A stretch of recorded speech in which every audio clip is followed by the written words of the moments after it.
Good morning dear student, welcome to Shri B N memorial academic online classes. कैसे हैं आप लोग? सब अच्छे हैं बच्चों। पिछली क्लास में हमने पाठ 7 बालक का स्वप्न पढ़ा था, जिसमें हमने ये देखा था कि बालक को स्वप्न जब आता है, बालक को रात को सपना आता है और रात को सपने में वो कुछ ऐसा बोलता है और सेठ और जमींदार और उससे मंत्री सब पूछते हैं कि तुमने रात को सपने में क्या देखा और सपने के कारण उसमें क्या क्या हुआ, लेकिन वो सपना नहीं बताता है और उस सपने के कारण उसको क्या करना पड़ता है, अपनी नौकरी छोड़नी पड़ती है।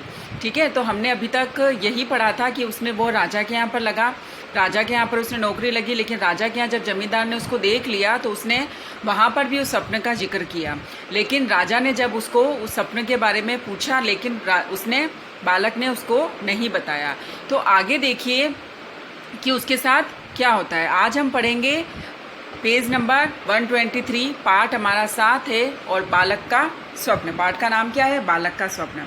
हम इसको स्टार्ट करेंगे 4th नंबर पॉइंट से। कहाँ से? 4th number point. 3 नंबर तक हम लोग पढ़ चुके थे, आज हम पढ़ेंगे 4th नंबर पॉइंट। देखिए मैं स्टार्ट कर रही हूँ पढ़ना। मंत्री ने स्वप्न में, मंत्री ने स्वप्न बताने से इनकार कर दिया है। मंत्री यानी वो लड़का जिसको स्वप्न आया था, क्योंकि वो राजा के यहाँ पे क्या बन गया था? एक मंत्री बन गया था, इसलिए उसको क्या नाम दिया गया? मंत्री। राजा ने नाराज होकर मंत्री को कैद खाने में डाल दिया। कुछ दिन बाद पड़ोसी राजा ने इस राजा पर चढ़ाई करने की सोची। कुछ दिनों बाद क्या हुआ? पड़ोसी राजा ने, है ना, उस राजा पर, जिस राजा के यहाँ पर वो मंत्री, वो बालक काम करता था, उसके यहाँ पर उसने क्या सोचा? चढ़ाई करने की सोची। चढ़ाई मीन्स उसने सोचा कि मैं उस पर क्या करता हूँ? आक्रमण कर देता हूँ, है ना। उस पर उसने आक्रमण करने का सोचा। उसने सीमा पर अपनी सेना भी जमा कर ली। उसने इस राजा तथा मंत्रियों की चतुराई जानने के लिए 2 घोड़ियाँ भेजी और पूछवाया कि इनमें माँ कौन सी है और बेटी कौन सी है। तो क्या किया उस राजा ने? उनके घर पे उनकी जो चतुराई है, वहाँ के लोगों की जो चतुराई थी, वहाँ के मंत्रियों की जो चतुराई थी, उसको जानने के लिए उन्होंने क्या करा? वहाँ पर 2 घोड़ियाँ भेजी और यह पूछवाया कि ये बताओ कि इसमें से माँ कौन सी है और बेटी कौन सी है। सभी ने अपनी अपनी बुद्धि लगाई पर समस्या को कोई हल ना कर सका। क्या हुआ? सबने अपना अपना बुद्धि लगाई, लेकिन कोई भी इस प्रॉब्लम को सॉल्व नहीं कर सका, कोई भी समस्या का हल नहीं ढूंढ सका। राजा का नौकर बंदी मंत्री को नित्य भोजन देने जाता था, है ना। जो राजा का नौकर था, वह जो मंत्री था, जो बालक था, उसको रोज भोजन देने जाया करता था। उससे सारी बात मंत्री को बताई। राजा को परेशानी सुनकर मंत्री कहने लगा, यह कौन कठिन बात है? दोनों को नदी में नहलाने ले जाओ।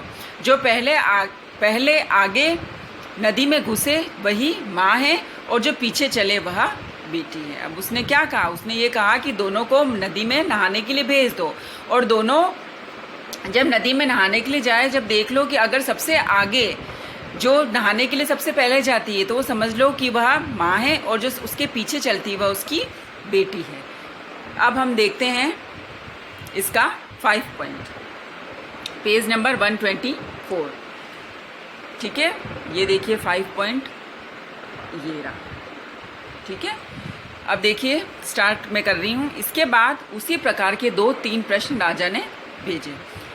मंत्री ने सबको हल कर दिया। पड़ोसी राजा ने यह सोच कर कि इसे हराना कठिन है, अपनी सेनाएं हटा ली। उसने संदेशा भिजवाया कि जिस व्यक्ति ने मेरे प्रश्नों को हल किया है उससे हम अपनी कन्या का विवाह करना चाहते हैं। अब देखो क्या हुआ। जो राजा था, जो आक्रमण करने के लिए आया था, उस राजा ने और भी बहुत सारे प्रश्न पूछे, है ना, और भी बहुत सारे प्रश्न पूछे और उनको हल करने के लिए कहा। और उस मंत्री ने, यानी उस बालक ने जो भी प्रश्न पूछे उनका सबका हल उसने कर दिया, सबके उत्तर उसने दे दिए। और उसने क्या किया? अपनी जो सेनाएं थी उनको पीछे हटा लिया, यानी उसने आक्रमण करने से इनकार कर दिया, उसने आक्रमण नहीं किया। लेकिन वह उससे इतना इम्प्रेस हो गया, वह उससे इतना प्रभावित हो गया कि उसने ये संदेश भिजवाया कि जिसने भी इस प्रश्नों का उत्तर दिया है उससे मैं अपनी कन्या का विवाह कराऊंगा, यानी अपनी पुत्री से उसकी शादी कराना चाहता था। इस समाचार से राज्य भर में सनसनी फैल गई। उस बंदी मंत्री की चारों ओर प्रशंसा होने लगी। राजा ने उसे तुरंत मुक्त कर दिया। इसके बाद पड़ोसी राजा ने अपनी कन्या का विवाह उससे कर दिया। राजा ने मंत्री को अपना आधा राज्य भी दे दिया। इसके बाद इस राजा ने भी उसे बहुत सी चल और अचल संपत्ति भी दे दी।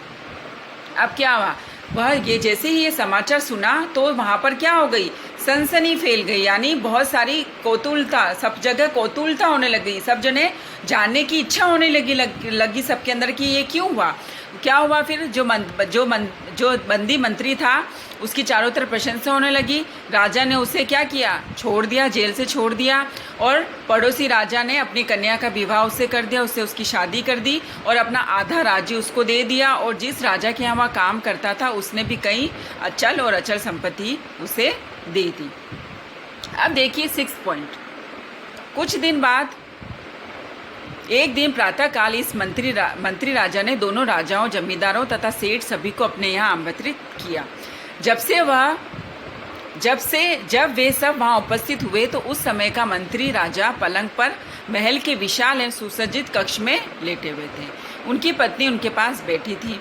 इसके अतिरिक्त अन्य कई नौकर भी इनकी सेवा में जुटे थे। चारों व्यक्ति भी उसके आसपास बैठे थे। क्या हुआ, कुछ दिन बाद प्रातःकाल यानी सुबह के समय वो मंत्री राजा और राजा, जमींदार और सेठ उनके घर पर गए, लेकिन उन्होंने वहाँ देखा कि वहाँ पर कौन थे। जब वे वहाँ उपस्थित थे तो क्या थे, मंत्री राजा पलंग पर और महल के विशाल सुसज्जित कक्ष में लेटे हुए थे। उनकी पत्नी भी उनके पास बैठी थी और कुछ 4-5 नौकर भी उनके पास बैठे थे। तब उस मंत्री राजा ने कहा, यही दृश्य जो आप लोग इस समय वहाँ देख रहे हैं मैंने स्वप्न में देखा था, और तभी मैं स्वप्न में चिल्लाया था, ओहो मेरा ऐसा भाग्य। मैंने तब वह बात आप लोगों को बता दी होती तो आप में से कोई भी इसे पूरा ना होने देता। हो सकता था कि ईर्ष्या, लोभ और अपमान के वशीभूत आप मुझे मौत की घाट भी उतरवा देते।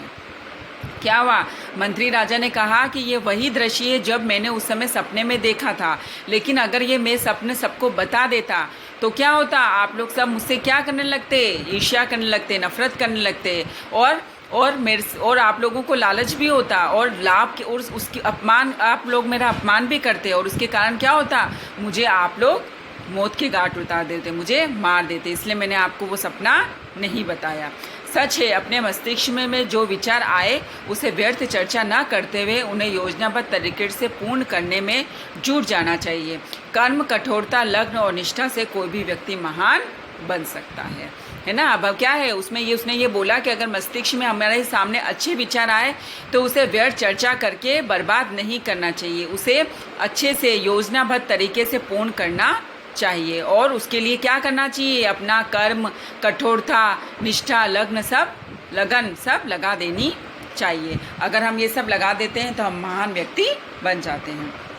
आज का ये चैप्टर हम लोग यहीं ख़त्म कर रहे हैं।